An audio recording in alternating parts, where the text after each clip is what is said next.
The difference between like you hear AAA game studio, indie game studio. What's the difference? So indie is independent. Okay. So they are usually their own publisher. So AAA, sometimes they'll use a third party publisher, or they're so big that now they're a publisher as well. But basically, you don't have a bigger publisher. You're making your own game and you're going to sell it yourself.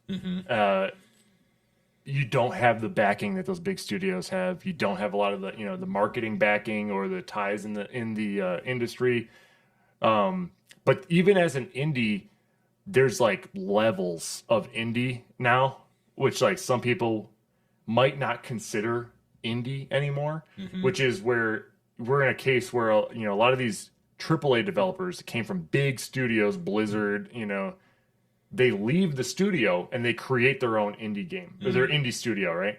It's like, okay, they started an indie studio now, and they're independent because they don't have a publisher, but they're all AAA experienced guys that came from So it's basically a AAA. It's like a tiny AAA studio. Yeah.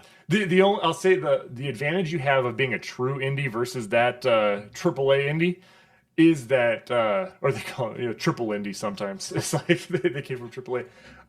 The advantage you have of being really indie is that you get used to working on like micro budgets because you don't have the money that these AAA guys are used to. So you are getting really crafty on like freelancers you're hiring that are super cheap and like trying to get the best quality for the least amount of money. That's what solo developers and small indie studios are doing. The AAA guys, they get into a pickle sometimes where they come from a big studio.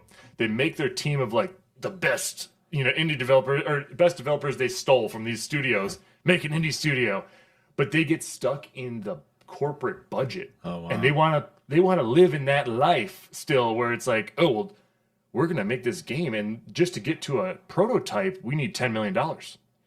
It's like, right, but an indie studio might make that same prototype for 50 grand or something because they're going to put in the sweat equity. Yeah. You want the full-time job with your indie studio and live in the giant corporation budget. And it's like, so it's a lot of these AAA indies end up failing. They actually collapse because their runway is so short because they need so much money to get the same quality that they're used to from AAA that they end up falling apart and they run out of money. The whole thing implodes and they disappear.